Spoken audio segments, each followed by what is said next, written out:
여러분 반갑습니다. 보험공부 김범곤입니다. 오늘도 신속하고 정확한 보험 정보 전달해드리는 보정성 보험 클리닉 첫 번째 시간이고요. 이번 시간 주제는 계속 인상될 것만 같은 이러한 실손보험, 해지하고 그 금액을 저축하는 게 유리한 것인지 아니면 보험료가 낮아진 4세대로 전환해야 될지 관련 내용에 대한 질문이 있어서 이번 시간 영상 주제로 채택을 했습니다. 보통 가입하고 있는 실손보험의 경우는요, 대부분 갱신 상품입니다. 비갱신 상품이 존재하지 않습니다. 갱신 상품. 그러면 갱신 주기에 따라서는 보험료가 인하보다는 인상될 가능성이 매우 높다라고 볼 수 있겠고요. 두 번째로는 전기납 상품입니다. 전기납이라고 하는 것은 내가 보험 계약을 유지하는 그 순간까지는 계속적으로 보험료를 내야 되는 그러한 상품입니다. 그러면 지속적으로 갱신이 되고 앞으로 납입할 기간도 상당히 많기 때문에 사실상 시간이 지나면 지날수록 납입해야 될 보험료의 크기도 커지고요. 그리고 경제적으로 부담될 가능성도 높기 때문에 이렇게 계속적으로 인상되는 보험의 경우는 어떻게 관리를 해야 될지 관리 계획을 세울 필요가 있습니다. 다만 어떠한 기준점들을 여러분들이 스스로 만들어내지 못하기 때문에 어떠한 방식으로 관리해야 되는지 많이들 어려워하고 있습니다. 따라서 이번 시간 영상 통해서 이렇게 인상되는 실손보험뿐만 아니라 여러분들의 보험을 도대체 어떠한 기준으로 관리하면 좋을지 그 관리 방법에 대한 부분들 이번 시간 영상 통해서 자세히 살펴보도록 하겠습니다. 그럼 본론 들어가기 앞서 여러분들 구독, 좋아요 하나씩 눌러주시고 이번 시간 영상 끝까지 시청해 주시면 좋을 것 같습니다. 먼저 첫 번째로는 실손보험이 계속적으로 인상되는 이유는 좀 알고 계셔야 됩니다. 첫 번째로는 위험률이 일단 증가되고요. 두 번째로는 손해율이 증가되는 이러한 구조를 가지고 있습니다. 그러면 위험률이라고 하는 것은 가입자의 나이가 계속적으로 증가하게 되면 질병에 대한 위험들이 더 높아지게 됩니다. 그래서 나이 증가에 따른 위험률 증가, 이것을 원인으로 갱신시 보험료를 인상시키고 있고요. 두 번째로는 손해율에 대한 부분들입니다. 보험회사의 수입이라고 하는 것은 우리가 납입하는 보험료고 있고요. 그리고 보험회사의 지출이라고 하는 것은 우리한테 이제 사고가 터지게 되면 우리가 보험금을 지급받게 되는 이 보험금이 보험회사로는 지출이 됩니다.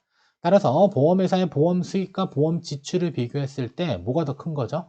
보험 지출이 더 큰 이러한 현상 때문에 보험회사의 손해율이 증가되고 있고요. 이러한 손해율이 증가된다는 원인을 가지고 갱신시 보험료를 인상시키고 있는 구조가 되고 있습니다. 따라서 나이가 들면 들수록 보험료도 올라갈 것이고요. 그 다음에 나이 든 사람이 많아지다 보니까 보험금을 청구하는 사람들도 늘어나죠. 그랬을 때는 들어오는 돈보다 나가는 돈들이 더 많기 때문에 보험회사의 손해율도 증가되면서 계속적으로 실손보험은 인상될 수밖에 없는 그러한 구조가 만들어질 것으로 보여집니다. 그러면 여러분들은 도대체 실손의료비 보험으로 얼마를 납부하고 계신가요? 그래서 과거에는 이제 종합보험의 형태로 실손은 이제 특약 형태로 가입을 했었습니다.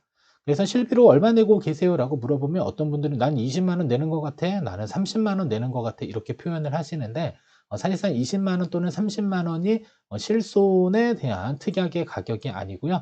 아마도 여러분들이 가입한 이 종합보험에 대한 납입 보험료를 말을 하는 것 같은데요. 일단 여러분들이 체크해야 될 것은 종합보험에서 납입하는 전체 보험료뿐만 아니라 실손 특약에서만 현재 얼마를 부담하고 있는지를 구분지어서 체크를 해야 됩니다. 그래야지 실손이 부담스러운 건지 아니면 실손을 제외한 다른 보험의 보험료가 부담스러운 것인지가 판단쓰게 되겠고요. 그리고 최근 가입한 보험들의 경우는 대부분 단독 실손으로 판매되고 있기 때문에 내가 얼마의 보험료를 납부하고 있는지는 체크하는데 큰 어려움은 없습니다. 따라서 과거에 종합보험의 형태로 가입하고 계신 분들이라고 한다면 종합보험에서 납부하고 있는 보험료 총액에 대한 부분들은 아니고 순수하게 실손 의료비 보험에서 얼마의 보험료를 매월 부담하고 있는지를 반드시 먼저 파악을 해야 될 필요가 있습니다.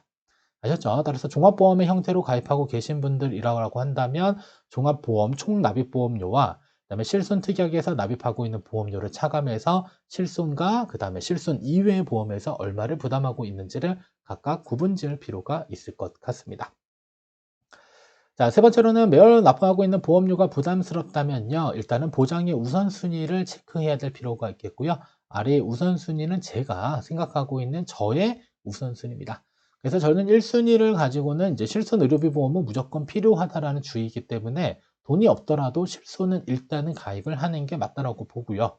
그리고 지금 납부하고 있는 실손 의료비 보험이 부담스럽지 않다라고 한다면 2순위로는 암보험을 선택을 했습니다. 그래서 2순위로 암특약을 가입을 했는데 부담스럽지 않다. 그러면은 3순위로 넘어가고요. 3순위에 뇌혈관 질환을 가입을 하고 부담스럽지 않다라고 하면 4순위, 4순위도 부담스럽지 않다라고 한다면 5순위 이런 식으로 넘어가는 겁니다. 그래서 1순위에서 실손 의료비 보험만으로도 일단 부담스럽다라고 한다면 사실상 2순위와 3순위, 4순위, 5순위는 가입할 필요가 없는 것이고요. 여러분들이 필요하다라고 판단되는 이러한 보장들을 먼저 선택하고 각각의 우선순위와 그 다음에 납입보험료에 대한 수준들을 각각 계산해 보면서 내가 납입할 수 있는 보험료 수준인지 여부들을 판단을 하게 되면요. 여러분들이 어디까지 보험을 가입할 수 있는지를 선택을 할 수 있게 됩니다. 자, 따라서 여러분들의 보장의 우선순위 어떻게 되는지를 한번 생각을 해보는 겁니다. 그래서 다양한 위험에 대한 구분들이 있습니다. 그래서 첫 번째로 만약에 사망에 대한 위험이 나한테는 위험한 것 같다. 그래서 필요하냐 필요하지 않냐 여부들을 체크를 하는 거죠. 그래서 내가 지금 당장 사망했었을 때 그렇게 크게 위험하지는 않은 것 같아. 그럼 나는 사망보험은 안 필요해. 자, 그리고 후유장애는 일어나면은 정말 치명적일 수는 있겠지만 나는 왠지 일어나지 않을 것 같아. 이런 식으로. 자, 암의 경우는 가족력이 있어서 왠지 가입을 하지 않으면 불안하다. 체크하고요. 그다음에 뇌혈관 질환도 마찬가지로 가족력이 있어서 왠지 없으면 불안하다. 그다음에 심장 질환은 아직까지는 우리 집안에 가족력이 없는 것 같고 나는 심장 질환과는 거리가 먼 것 같다. 그러면 X표.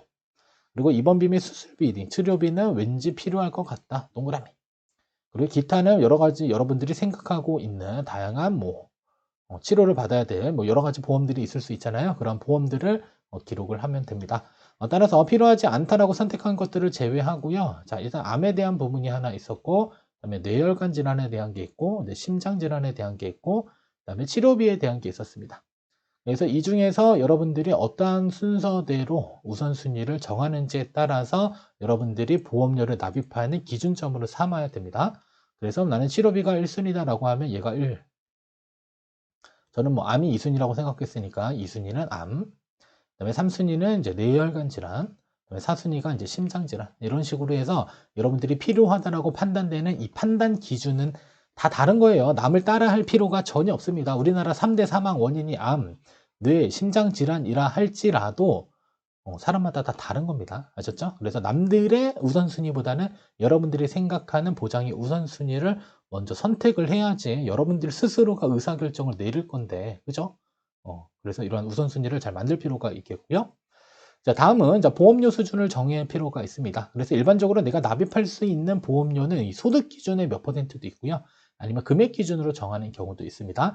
그래서 월 소득의 5% 이내, 10% 이내, 보통은 어떻게 내나요? 정할 수가 없습니다. 여러분들 기준이 필요합니다. 자, 100만 원 버는 사람의 5%와 1000만 원 버는 사람의 5%, 10%는 다릅니다.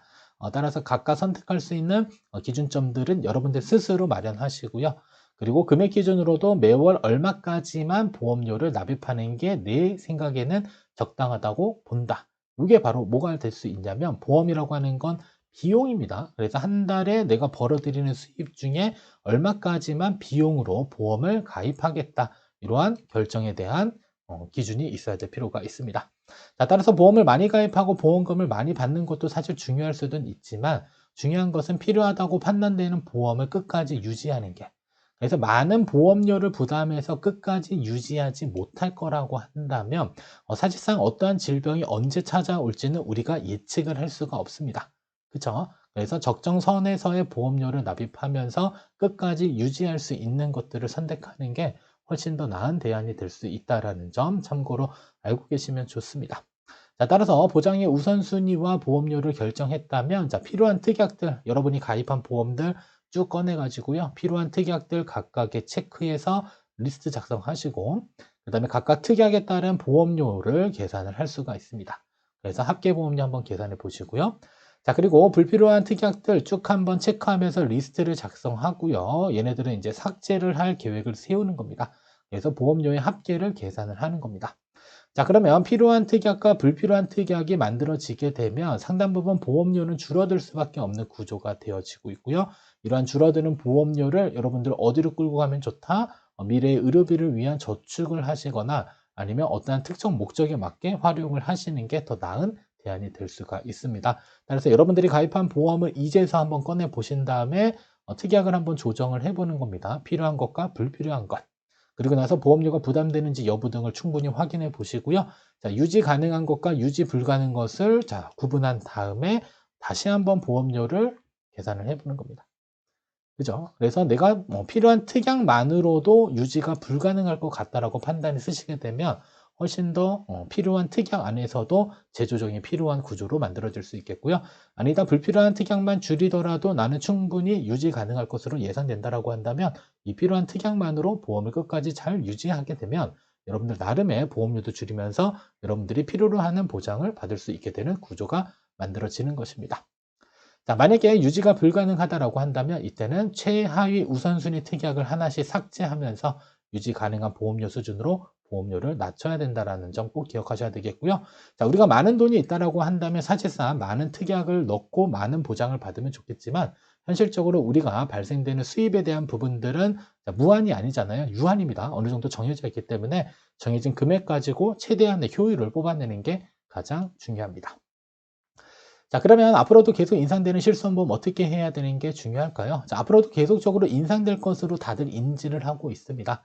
자, 그렇다라고 한다면 어차피 오를 거, 그죠? 계속 유지를 해야겠다라고 판단을 하셨다면요. 앞으로 인상될 보험료만큼의 납부 재원, 어떻게 마련할 것인지를 반드시 계획을 세워주실 필요가 있습니다. 그래서 어떠한 경우에는 실손보험은 하나 유지하면서 추가적으로 의료비를 위한 저축을 하는 경우들도 있습니다. 그죠? 그래서 일부 보험은 많이 줄여놓고 줄인 보험료 가지고 일부 저축을 해서 의료비로 이렇게 활용을 하는 경우도 있고요. 이러한 의료비를 가지고 실손보험에 인상되는 보험료를 이렇게 충당한다든지 이런 계획을 세우는 경우들도 있고요.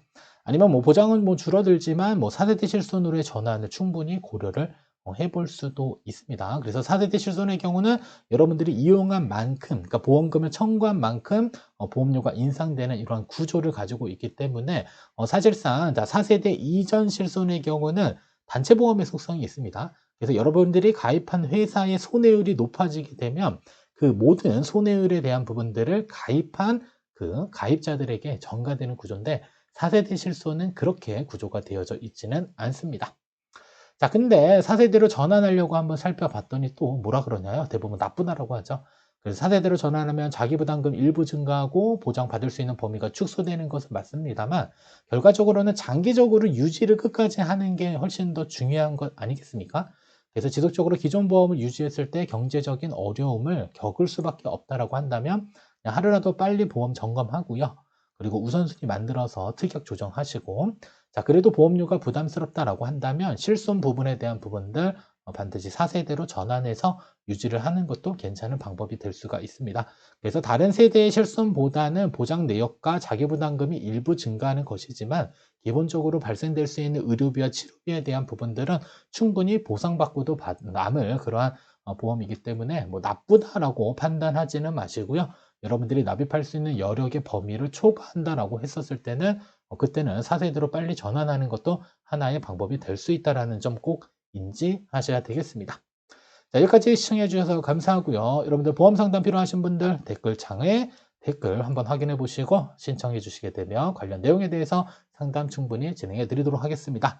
자, 여기까지 이번 시간 영상 모두 마치도록 하겠습니다.